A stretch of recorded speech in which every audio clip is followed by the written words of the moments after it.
Hi, friends. Thanks for joining us. Smash that subscribe button. It's a huge help to the channel. Really gets the word out. Helps the channel grow. Benny, where can they find us on social media?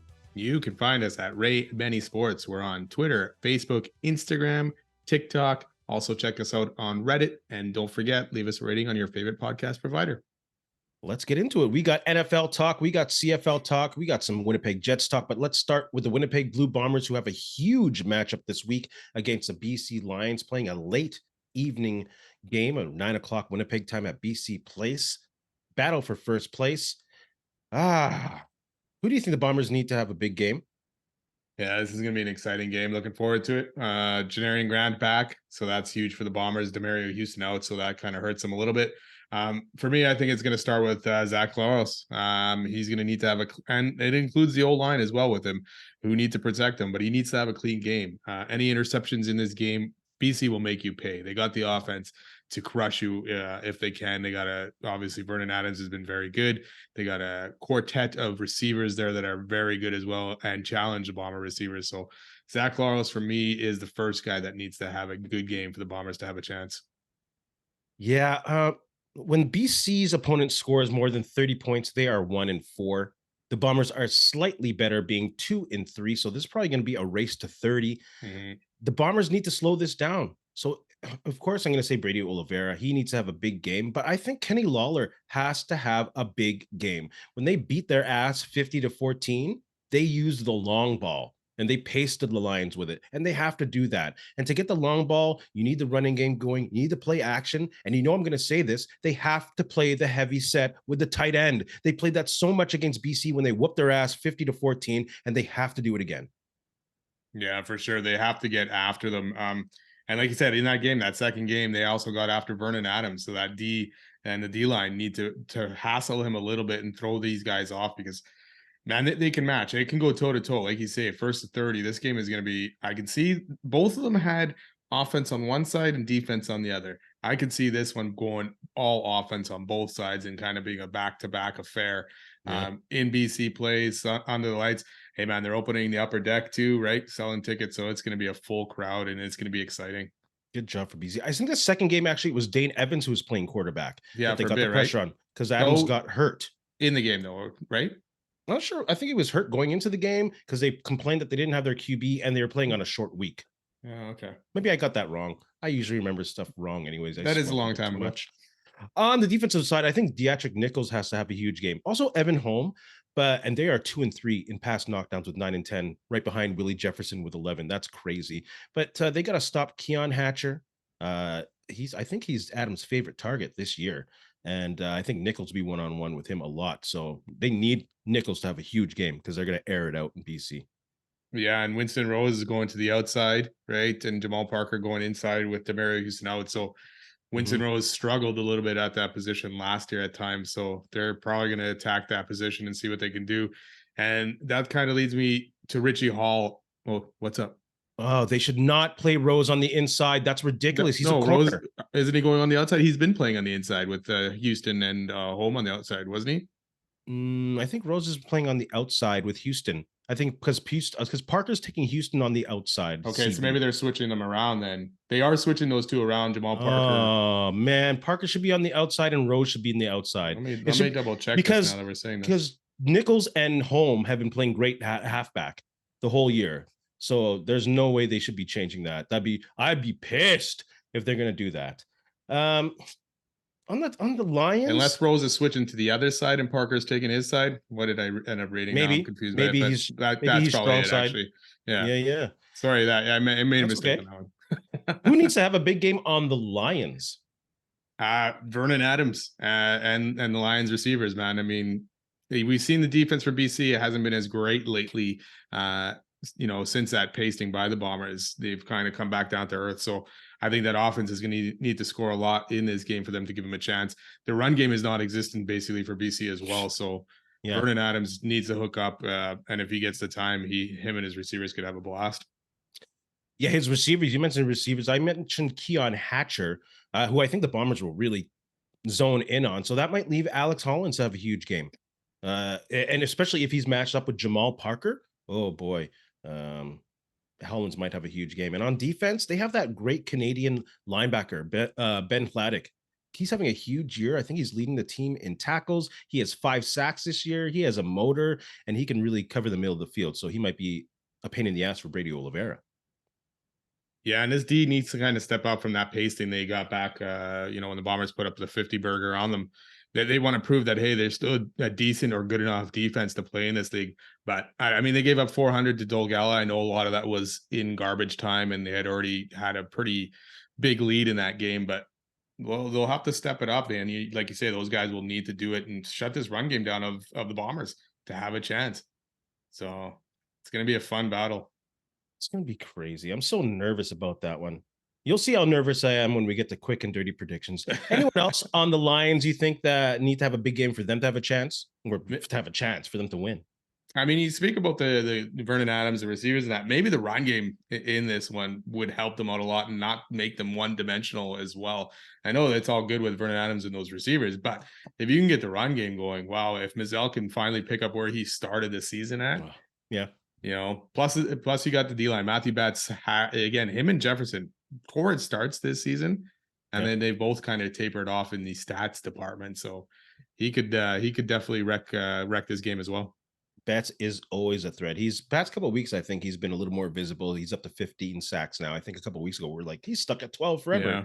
Well, now he's at 15, so he's back on track. Are there any matchups that you're really looking forward to watching? Yeah, again, back to Vernon Adams and the Bomber D line. I want to see that matchup and how it plays out because the two Jeffs have got to have a wicked game. Willie Jefferson is probably champing at the bit to get back in that stat sheet. So if they give Vernon Adams too much time, he's going to chew that D apart, especially the DBs. And then the DBs would need to step up as well at that point, right? So hopefully they can get some pressure on him, rattle him a little bit, throw him off his game to stymie that BC offense a little bit. Yeah, the DBs and what Richie Hall does with the coverage against those Lions receivers, they are deadly and they have a lot of speed. So I'm nervous about that. And I always love the battle in the trenches, the BC D line against a Bomber O line. And like I'll say it 100 times, they have to play heavy set to be dominant in this game. And they have to run the ball with Dembski and with anyone else who could touch the ball. Because the more they have people touching the ball, the more confused BC is. And they're a speed dependent defense. So if they're playing on their heels, that's a lot better for the Bombers. Yeah, this has kind of been a tale of O-line versus D-line in both these games, right? Oh, for sure. BC D-line dominated the first one, then the Bombers O-line dominated, and the Bombers D-line was better than the BC O-line. So yeah, it's coming down to this third matchup, and it's going to be a tough one on either side. And we always say it, whoever wins that battle is probably winning this game, right?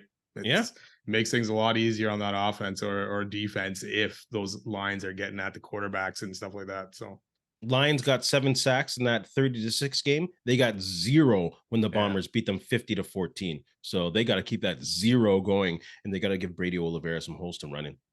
That's the thing. Pound Oliveira early in this game, wear down that D line a little bit, and put them back on their heels a little bit, and then maybe attack through the air. But Buck Pierce, we talked about, you mentioned Richie Hall too. Buck Pierce and Richie Hall both have to call a clean, good game for these players to be able to perform at their best. Yeah, be creative. Don't save it for the playoffs. Well, this is all on the line now, right? I mean, if whoever wins this game, chances are they're winning out, or you're obviously in the driver's seat for that first place, and you can lose the game still and still be okay. So whoever wins this game is most likely 95% sure of hosting that West Final, right? Yeah. So it's a big match, and the Bombers have kind of not played great over the last few weeks. So this is a big test for them. The home field advantage is bigger in Winnipeg than it is for BC. Big time. Yeah. If BC has to come here in November with no running game, Bombers stand a strong chance of making a Grey Cup. If it's in BC place, that's a totally different game for sure. Yeah, they got veterans. They're okay. And it's too cavernous to fill with noise. Yeah. They have to bring out 40,000 people there to even match the noise at IG Field. Yeah. Bomber fans, put your comments in the comment section below. Let's move on to critical questions each CFL team is facing. You got the West. You want to start? Yeah, let's start at Winnipeg. And my question is, has the pass rush, the two Japs mainly, lost a step? you know what? It's kind of looked like that in the last little bit. They haven't looked like their themselves from earlier in the season. Even Jake Thomas and Ricky Walker. Like you say, Jake Thomas was on a torrid pace with his sacks and has kind of tapered off as well. So have they lost a step? I don't think so, but they really need to step up in this game and show that they can still bring it. Yeah, I think they're missing a lot of help on that inside. I still believe in them. I don't think they've lost that step. Toronto, man, what is starting Chad Kelly against Edmonton now? Like, what was he doing? Was he playing mind games at IG Field, or was he being overcautious with a quarterback that he doesn't want to break going into the playoffs? And not break just physically, but mentally. Like, imagine if he got pasted in Winnipeg and he were to see Winnipeg in the Grey Cup. And we all know that Chad Kelly has a history of being emotionally high and low. So, you know what? Maybe Dinwiddie was very smart for holding him out in this crazy high pressure game that meant nothing to Toronto. Yeah, I totally agree there. It meant nothing to them. They're back at home where they're 7-0. Maybe, to have the fans come in there, they get to see Kelly play, but you're risking him anyways. You took him out for one game. You're going to put him back in for this. If he ends up getting hurt, again, the second guessing will happen anyways. So Yeah. hopefully everything goes fine, and that makes it tougher for Edmonton, obviously. They can't sit him for the rest of the season. No, it's too Like, long. You have to play him at cold as least, ice. yeah, a quarter or half here and there, right? So Yep, absolutely. and I think they probably maybe they'll end up doing it more at home than they do on the road, right? Totally. So, Yeah, I agree. BC, let's go with them next. Can Vernon Adams continue his torrid pace against the Bombers? He's moved to number 1 in yards. Now he's big in this conversation for the Western MOP, overtaking Kolaros possibly. So this is a big test. If EO plays Kolaros, he has definitely taken over that race, and vice versa. If Kolaros can do it, then he's back in the lead in that one. But it's going to be an interesting race down to the wire. Yeah, I'm going to say Brady Oliveira right now is in the lead for that one. He's just having a monster season. And he's not doing anything to hurt the Bombers. I feel like it's always quarterbacks, right? I know. So they always take that edge no matter how good a running back does. So, jeez, not since the days of Mike Pringle, where we like, oh, there's a chance. Dominant. No, I know. 2000? Goodness. Let's go to Ham. I remember used to sitting in the student section. Do you think used to yell at this guy, steroids, steroids, like for a long time? That student section was ruthless. It's right there on the time. There it is, right there. I'm pointing at student section steroids. They used to yell. Hamilton, are you putting Bo Levi Mitchell in if he's healthy? I know I'm not. With that kid playing good, that's gotten you he got you to the playoffs under the leadership of Scott Milanovich. Nah. Sorry, Bo Levi, you're a great backup right now. Yeah, I'd probably even stick with Powell over Bo Levi because he's played well. Yes. I mean, Schultz came in and won the last game, so you got two better options, I think. That's true. That's right. Than Bo Levi, right? So, what was he at? 3 touchdowns, 9 interceptions when he got hurt, something like that. We used 1 and 2. Yeah, but he but 3 touchdowns and 9 interceptions. Yeah, exactly. Yeah, that's ridiculous. 1-to-3 ratio. Get out of here. I'm not putting him in there. Not at all. No, we know Orlando Steinhauer might, though. He might. Yeah, because he doesn't want to look bad for making that trade in the first place. But would you really risk your season, your team season? I know they've made the playoffs, but do you really want to risk it? You could have a chance to host the East Semi, right? Yeah. So I can't believe he shouldn't be any which way. Your turn. Saskatchewan. A win, and they're pretty much in, right? They pretty much kill Edmonton, Calgary's chances. Can they do this on a night where they will be celebrating George Reed? They'll have the 2013 Grey Cup team in attendance. So it's a big night of celebration for them. Can they get it done? We'll see, but I feel like they're in a nosedive and they can't get out. But I still think they make the playoffs just because Calgary and Edmonton won't be able to get it done. But that is quite the nosedive for Saskatchewan, and I don't see them getting it done this week. Craig Dickinson, man, that guy is just not a leader. I'm not getting it. The only reason he's still around this year was because of that cap, right? That was the only reason. So him and O'Day. Yeah, exactly. Which sucks because it makes the league less competitive with this cap. I get the idea of it, but it holds back teams so much when they want to make moves. Less competitive, yet at the same time it's week 18 and everyone is still alive. Let's go with Ottawa. Speaking of Uh, still alive, will uh, Monday's game have playoff implications? Yes, they are playing on Thanksgiving Monday, quite possibly, because I don't see Saskatchewan winning in Hamilton or against Hamilton. yeah. And Ottawa. So I'll just leave it at that. Even if they still got a chance, I don't think they really have a chance. Ottawa. Oh, like a dead dog almost. Calgary bye week this week. 3 games left. Saskatchewan, BC, Winnipeg. That's a tough haul, man. I mean, maybe you have the Yeah. Saskatchewan game. BC, Winnipeg's not resting anybody because they're probably going right down to the wire anyways. Can Dave Dickinson perform a miracle and get them a postseason berth? I'm going to lean on the no side, and I think by default, Saskatchewan's going to end up making it. The Dickinsons. Check out our last episode when we left messages for the Dickinson brothers. We got some good reactions online for that. Okay. So Yeah, definitely check out that segment, leaving messages for the Dickinsons. Montreal, we're finally getting that Labor Day rematch, which is happening on Thanksgiving. They play back-to-back now. Yeah, I just, it's not really a question. It's just I don't understand these schedule makers leaving these meaty matchups for later on in the year when these guys should have been fighting at the Rideau. Whatever, I'm done. That's it. Well, this is an annual game now here for them on Thanksgiving, or at least 2 years in a row Yeah, now, anyways. because they don't want to do it on Labor Day. Yeah, so I guess maybe they'll start their own tradition and then continue to play on Monday night or Mondays. Sorry. Why? So BC can play Montreal every Labor Day with that heated rivalry? Give me a break.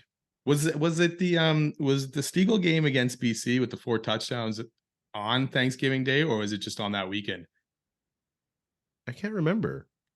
Yeah, I'm trying to remember too, but I mean, it was definitely Thanksgiving when Stiegel went off against BC. So hopefully another Bomber receiver can do that this weekend. Please do that. Edmonton, loss and a Saskatchewan win eliminates them from contention. So can they keep the pressure on Saskatchewan with a win on Friday night?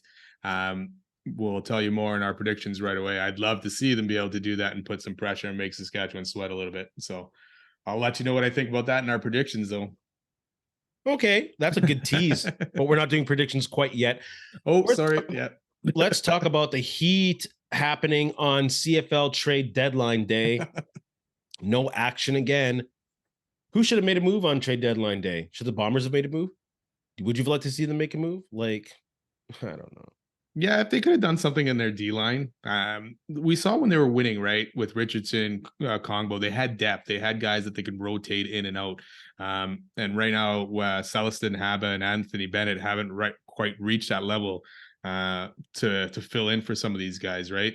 Especially in the middle, they don't really have anybody else there. So if they were going to do anything, I wouldn't mind them maybe grabbing some depth there or another guy there. But with every team still in contention for the playoffs, it made it Ain't hard, no one right? helping the Bombers. No. Ain't nobody helping the Bombers. And that's why nobody made a move on trade deadline. It's not like in hockey where half the teams are pretty much out already and they're willing to get rid of pieces so they can either restart or retool. In the CFL, if you're still alive, it'd be stupid to trade anyone, especially a backup quarterback to someone like.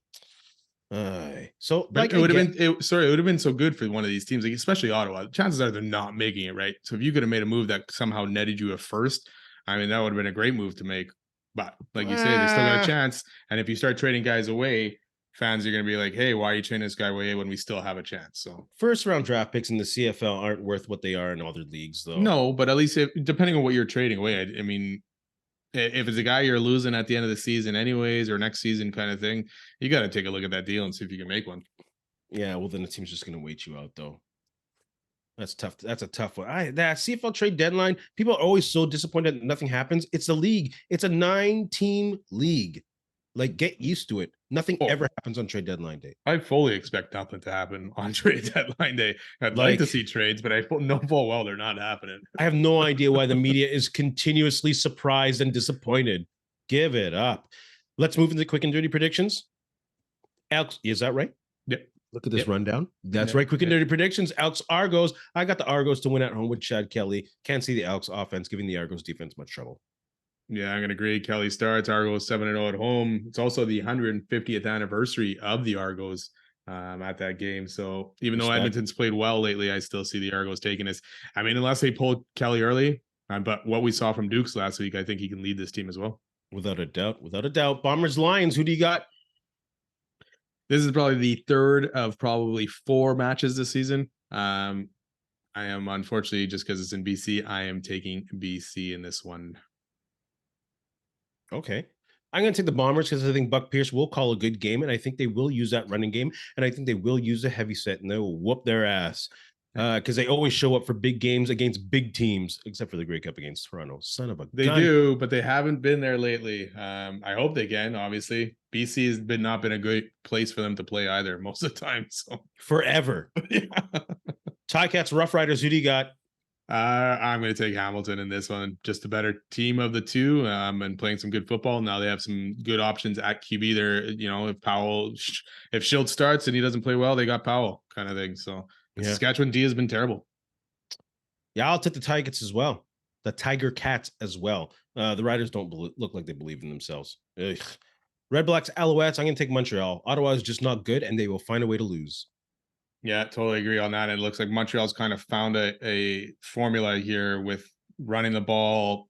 They put a lot into their defense as well, and it's not all on Fajardo to win. So if they can continue that, they may win the East final, and that's about it. But but I'm taking Montreal in this one. CFL fans, put your predictions in the comment section below. Let's move on to some Winnipeg Jets talk brought to you by Fahrenheit Airbrushing. Stand out on the ice, pavement, or the field with a custom airbrushed helmet or goalie mask, a local Manitoba business with affordable solutions for any project. Check out Fahrenheit Airbrushing on Facebook or call them at 204-891-7431. Tell them Ray and Benny sent you. If Ehlers can't stay healthy, which he usually can't, what does that mean for the Jets' playoff chances? They obviously won't be as dangerous offensively, but they'll be a whole lot better defensively, I think, especially if they have Iafalo on the second line. He could keep up with some of the league's best on that second line. They'll have to change their game. Iafalo's played first line minutes, and he held his own with Kemp and Kopitar on the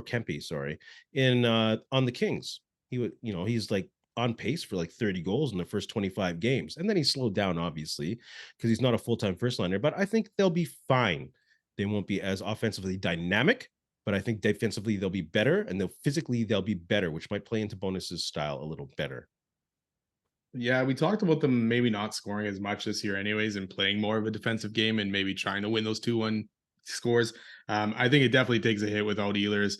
It also hurts the power play number 2, because I think Iafalo was already on the first one anyways. So it drops that power play 2 quite a bit with only Perfetti and Niederreiter, unless you throw Lowry on there, I guess. But then it also makes the bottom 6 weaker as well. Maybe not weaker, but offensively weaker. I mean, Gustafsson probably draws in if Ehlers is out. So they're going to need a lot from that bottom 6 to make up for any spot scoring that they're losing out of Ehlers. Yeah, it's not good. I'm hoping. I expected a lot at Ehlers this year. I mean, a lot of people have as well, and they're hoping finally this is breakout year. He said today it's not just neck spasms, so that doesn't sound good. When after 2 weeks he finally comes out and admit that.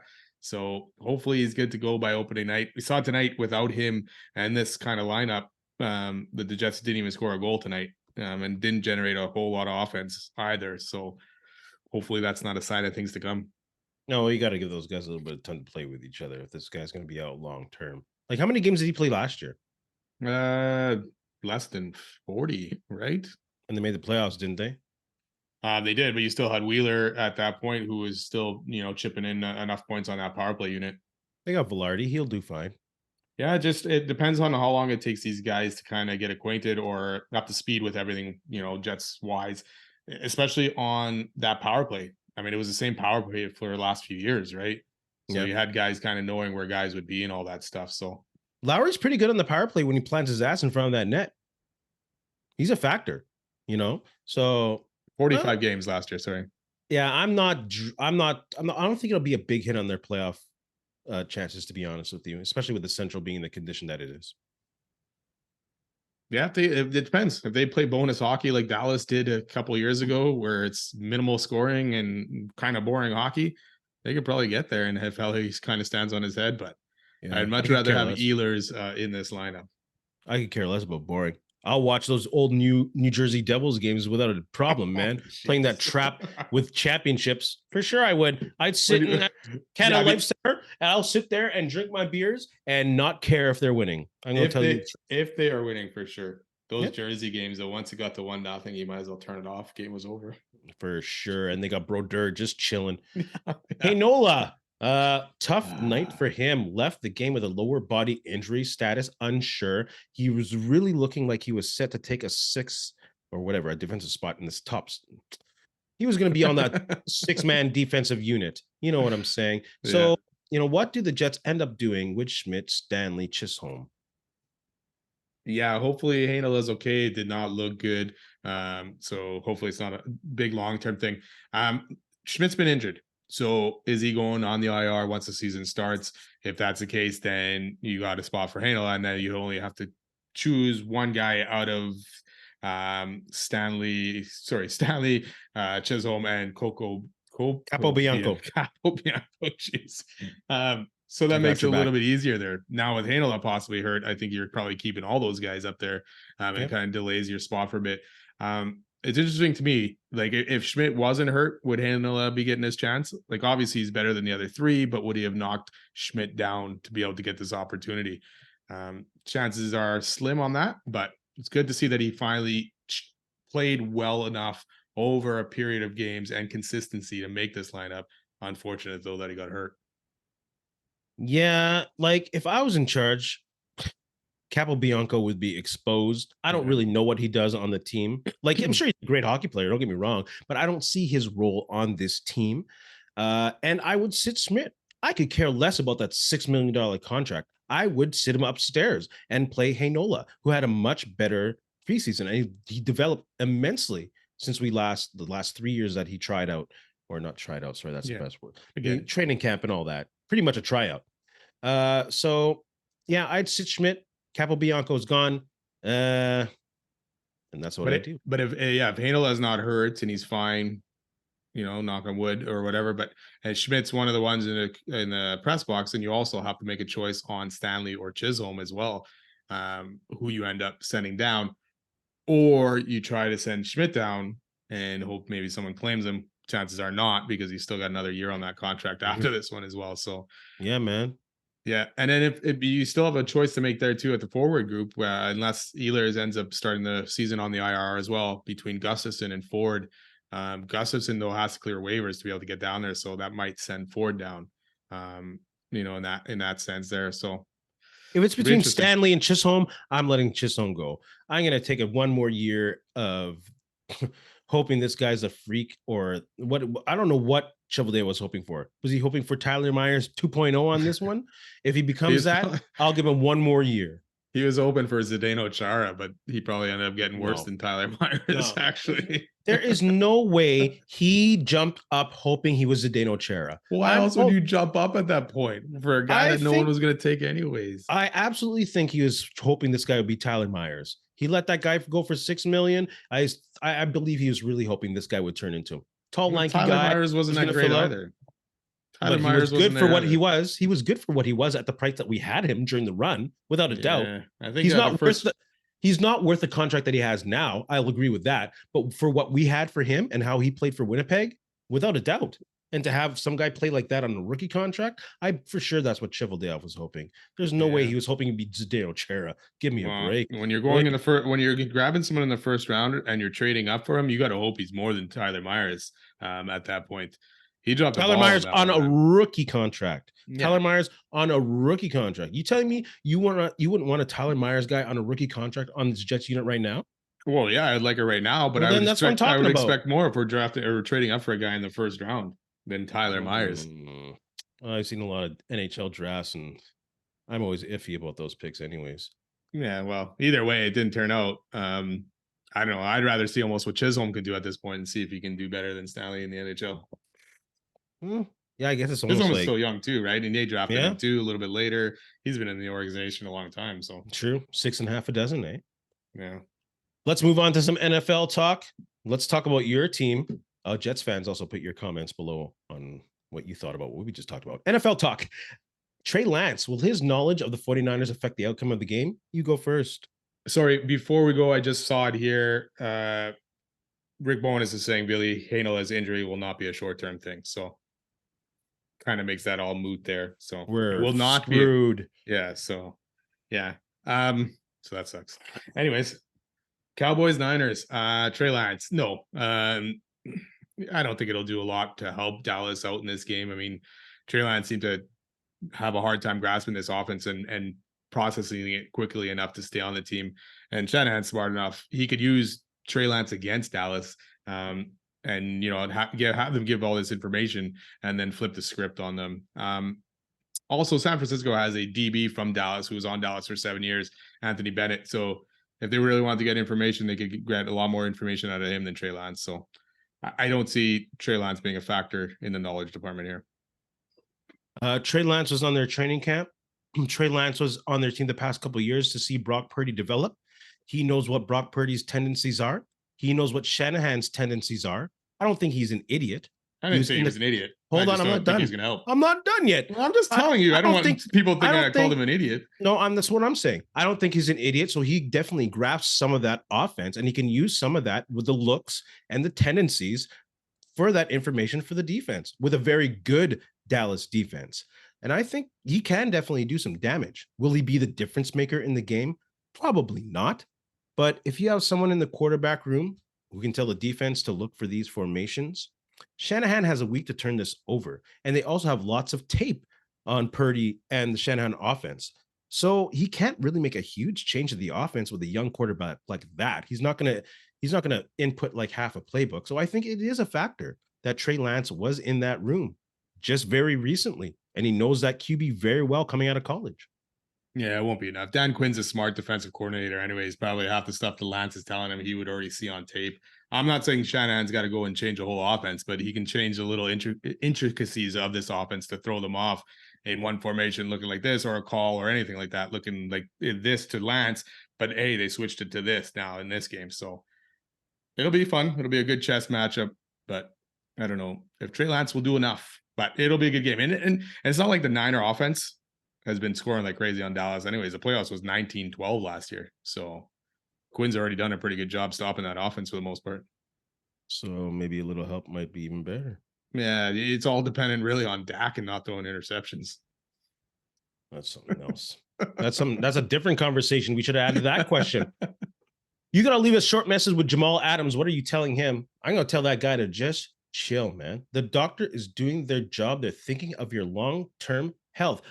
And at the same time, bro, I get it. You've been off the field for more than a year and you want to stay on. So I understand where you're coming from, but just chill. Yeah, I pretty much got the same message here. You can spell it out the Rogers way in the RELAX. Just relax, dude. Take it easy. Guy's doing his job. But yeah, it's tough because he was off for 9 months, right? Or longer. 13. So yeah, so that's a long time. You finally get into the game. It's Monday night. You're amped, ready to go. But these guys got to realize these guys are looking out for their long-term future here. Yeah. Because they're not going to. He put himself back in that game anyways, if he could, right? So with the knowledge that they have and all that, of course they're looking for the best. This is beyond your football career, dude. Yeah, exactly. Right. We talk about Marshawn Lynch telling these young players to take care of their mentals. This is what he's talking about, Yeah.